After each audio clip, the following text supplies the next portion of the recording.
At first blush, Bungie's second shared world shooter is everything its first massively multiplayer loot shooter failed to be. I'm Seaniccus, and these are my unscripted, honest thoughts on Destiny 2. In case you haven't been paying attention for the last few years, Destiny is Bungie's follow-up to Halo. It was an online, massively multiplayer, kind of not really an MMO online shooter. They called it a shared world shooter, because it was largely a co-op and single-player game, but tied into an online infrastructure that let players interact with each other and see each other on missions. The game has a die-hard community of fans, but when it launched in 2014, it was panned for having a confusing, vague, and nonsensical story. And those criticisms were right on the mark. I tried the game during its first launch month, and I absolutely hated it. It did a terrible job of telling the player what was going on, but Destiny 2 does a great job. On the surface, the two games are extremely similar. Both have tight gunplay, huge shared world spaces, masses of challenging enemies, and epic boss fights with enemies that soak up bullets like a sponge. But the first game failed to wrap that gunplay in anything substantive. Sure, the game has a skeleton of a story, but the details are all left out of the game. Players were forced to look them up on an online database, looking at cards and deciphering the story instead of having a story told to them.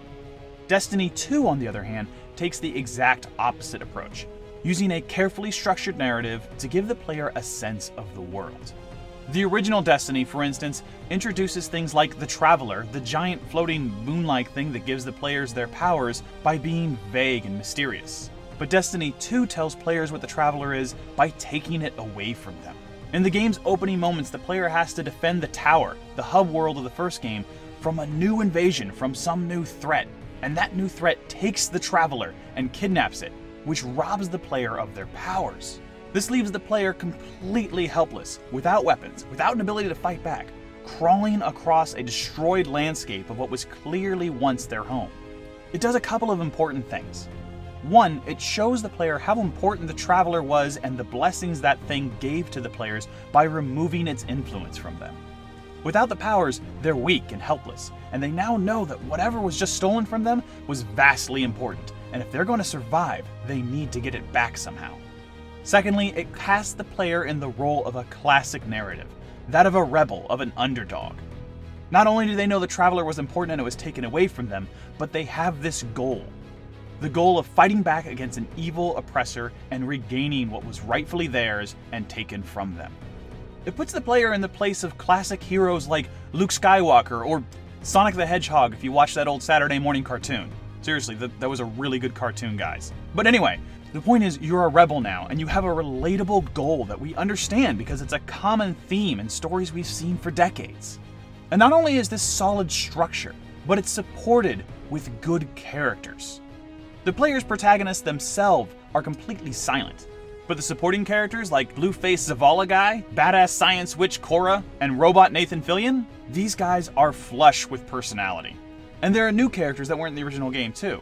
There's people like Davram K, a badass sniper, living in the middle of the front lines with no superpowers to speak of. Or Hawthorne, an incredible scout who constantly puts the Guardians in their place, reminding them that they may have superpowers, but humans don't, and humans have been surviving on this planet without the blessing of the Traveler. And while these allies help color who the Guardian is and who the world is, it's the villain of a story that really makes it shine. And Destiny 2's main villain, Dominus Ghaul, is the perfect antagonist for a game like this. Not only is he an imposing figure with a covered face, a strong will to crush his enemies, and a terrifying army to back him up, he's also an incredibly relatable character. Dominus Ghaul may have kidnapped the giant moon thing that's the Traveler, the thing that gives superpowers to the Guardians of Earth. And he may want that power to himself, but he's also a clearly honorable person. Ghaul's generals tell him to use technology to steal that power from the Traveler, but Ghaul's pride won't let him do that. Ghaul demands that the Traveler bless him with the power because he is worthy, because he has struggled to keep his people alive, because he has persevered. And although Ghaul is clearly the antagonist of the story, every time you see him on screen, it's obvious that his motivations, at least from his perspective, are completely good and noble. He isn't presented merely as evil or as the bad guy, but as a complex individual. To the extent that throughout the story of Destiny 2, I found myself looking at this character and thinking, I might like him more than the Guardians. Maybe he does have more right to the Traveler and to these blessings than the Guardians do. He's a villain you love to hate, or a villain you just love. And that's what makes the difference between Destiny and Destiny 2. I'll admit to not playing a lot of the original game. It bored me too much to keep playing it. But what I did play was vague, particularly with the villains. The Traveler was pursued by some sort of generic darkness that was never clearly defined, and most of the main villains didn't get a lot of time in the spotlight to develop as characters themselves. Destiny 2 not only develops its main characters and the player themselves, but those villains. And because it uses strong, common narrative themes that everyone can recognize, you feel at home with the story right away. And it uses all of those themes to teach you about the world. I learned more about who the Guardians are, what the Traveler is, and what the Traveler's blessings mean to the people of Earth in 2 hours of Destiny 2 than I did in over 20 of the original game.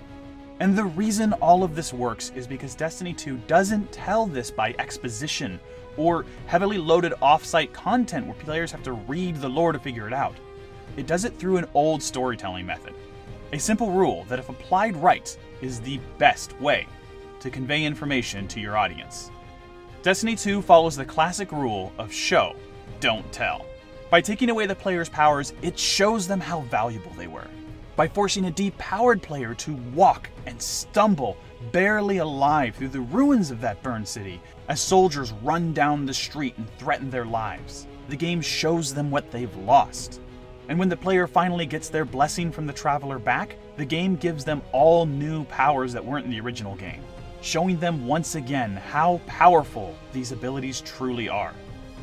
When I wrote up my preview for this on Engadget.com, I was criticized for calling out a lot of things about the game that were already in the first game. And I'll fully admit to that there. The first game was a shared world experience, and it did have active events that players could stumble across each other, and it had cool superpowers that made you slightly more powerful. But much like with the story, Destiny 2 just applies those things better.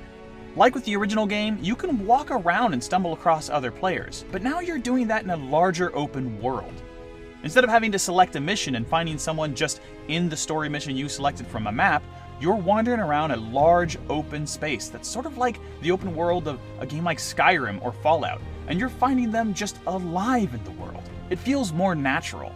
And it's true, super abilities existed before too, but in Destiny 2, those super abilities aren't extensions of powers you already have, but wholly new abilities. Ones that change how the game plays. When I played a hunter in the original Destiny, one of my supers allowed me to get a more powerful gun, and that was boring. But in Destiny 2 as a hunter, I have something called an arc staff, which temporarily changes the game from a shooter into a third-person brawler. It's a really nice break and change of pace. And also, it just makes you feel like a badass. If you want to know more about what I think of Destiny 2, check out the links below. I wrote 2 different pieces about what I loved about the new game for Engadget.com. Not interested in Destiny 2? Well, I'm glad you made it to the end of the video, but stick around and subscribe. I've got other videos coming up about cartoons like DuckTales and the Real Ghostbusters, opinions on anime and TV shows, and all sorts of other projects just talking about things I love. If you like being a nerd too, feel free to like and subscribe. Otherwise, I'll see you next time, Internet.